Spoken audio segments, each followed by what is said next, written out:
Sebetulnya masih oke, tetapi bubur itu karena dia melewati proses pemasakan yang lama, maka akan lebih mudah diserap oleh tubuh, Ya. sehingga lebih mudah meningkatkan gula darah, sehingga lebih mudah membuat orang lapar, lapar lagi gitu. Ya. Jadi prinsipnya gini, semua jenis makanan yang lembut, yang dimasak lama, itu tuh lebih, ini sebagian besar ya, tidak Ya. semuanya ya, lebih mudah diserap, lebih mudah digiling di dalam saluran pencernaan kita, lebih mudah diserap, sehingga lebih mudah, lebih cepat meningkatkan gula darah, sehingga lebih cepat juga menimbulkan rasa lapar.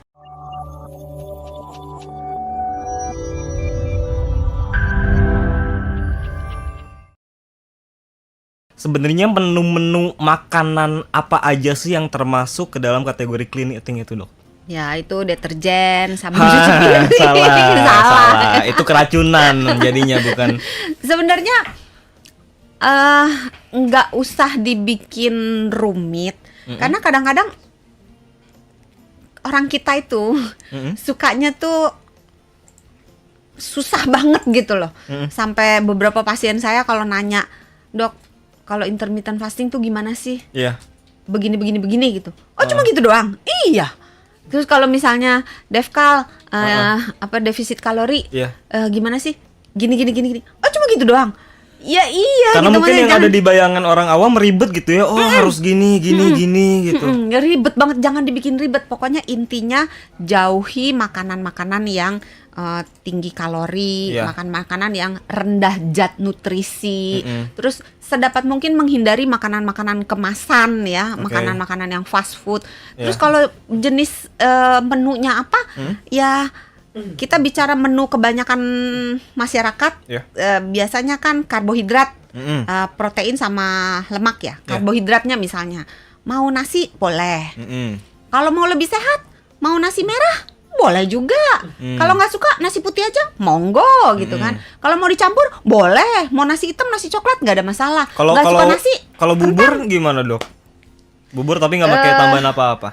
sebetulnya masih oke, tetapi bubur itu karena dia melewati proses pemasakan yang lama, maka akan lebih mudah diserap oleh tubuh, Ya. sehingga lebih mudah meningkatkan gula darah, sehingga lebih mudah membuat orang lapar, lapar lagi gitu. Iya. Jadi prinsipnya gini, semua jenis makanan yang lembut, yang dimasak lama, itu tuh lebih, ini sebagian besar ya, tidak Ya. semuanya ya, lebih mudah diserap, lebih mudah digiling di dalam saluran pencernaan kita, lebih mudah diserap, sehingga lebih mudah, lebih cepat meningkatkan gula darah, sehingga lebih cepat juga menimbulkan rasa lapar. Saya tidak mengatakan makan bubur itu tidak baik. Iya. Dalam arti gini, untuk orang-orang yang misalnya gulanya sedang rendah, atau dia membutuhkan asupan kalori, asupan energi yang cepat gitu, atau mungkin untuk orang-orang yang saluran pencernaannya sedang mengalami gangguan, bubur merupakan pilihan yang lebih tepat gitu. Tapi untuk kebanyakan orang sehat itu kalau bubur itu tadi lebih Iya. cepat laparnya. Jadi boleh sih, tapi tidak disarankan. Tapi kalau mau gimana, monggo aja. Oke. Terus kalau nggak mau nasi, boleh ganti kentang. Kentang. Terus kalau nggak mau kentang, boleh ganti misalnya Jagung. Jagung. Atau Tapi perkedel? kalau misal mie, kalau mie karena mie itu terbuat dari tepung dan kita menghindari tepung, maka kalau bisa Dan mie juga dihindari. kan udah lewat melewati proses ya bahan kan? Dan kimia kan. ada penambahan-penambahan Yes. kan, ada zat-zat. Bikin mie gimana sih by the way? Ya nggak tahu, itu tanyain ini aja tukang Kan pabriknya. ada apa sih, air abu ya, ada ditambahkan apa lagi? Kecuali kalau mungkin bikin mie-nya sendiri gitu ya, benar-benar dari tepung terus kita pakein tepung sama mesin. air kan, Iya. konon kabarnya tepung sama air aja udah bisa Iya, jadi. kecuali kalau bikin sendiri itu udah termasuk clean eating ya. Enggak juga sih, Oh, karena enggak juga. tepung sendiri kan merupakan Oh iya, ya olahan pabrik juga ya. jadi Oke. tepungnya itu sendiri juga sudah dari pabrikan gitu. Nah itu oke.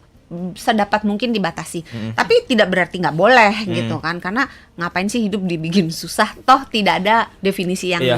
strict gitu. Tapi kalau saya yang berpatokan sama video TikTok yang FYP itu tentang clean eating, dia lebih banyak makan buah-buahan sama sayur-sayuran. Itu berarti mungkin bisa dibilang yang paling utama mungkin ya, Dok ya. Menu kalau kita pusing-pusing gitu ya, udah aja yang paling simpel adalah buah-buahan, sayur-sayuran gitu. Itu gimana? Enggak juga. Karena kalau clean eating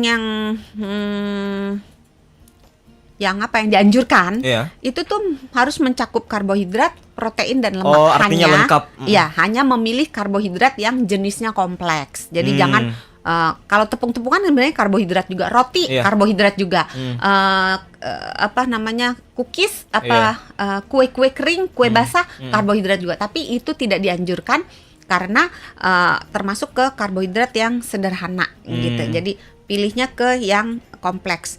Terus satu tips nih, mumpung inget, kalau sahabat Sonora misalnya mau makan mie supaya agak lebih sehat dikit gitu ya, dikit doang ya, lebih sehat dikit gitu. Pilihnya mie-nya jangan yang lodoh. Jadi lodoh itu apa? Yang mateng banget. Oh. Jadi pilih yang al dente, yang dikunyah. Jadi dimasak sebentar aja langsung diangkat. Buat penggemar mie instan pasti ngerti tuh. Kalau makan tuh jangan yang sampai udah berbuih-buih. Jadi pilih yang mie-nya masih agak keras gitu. Terus untuk karbohidratnya udah, untuk proteinnya dipilih protein-protein yang rendah lemak. Jadi kalau misalnya gaji dibuang, kulit-kulit dibuang. Terus sedapat mungkin menggunakan protein, misalnya menambahkan protein ikan dalam menu mingguan. Mungkin makan ikan 1-2 kali gitu. Terus kalau misalnya daging yang, kan ada yang di antara daging tuh suka, aku nggak tahu nama dagingnya, tapi daging terus tengahnya ada lemak, ada daging lagi, ada lemak. Nah, yang itu dihindari. Jadi kalau bisa daging yang benar-benar daging aja. Pure gitu. daging ya. Pure daging.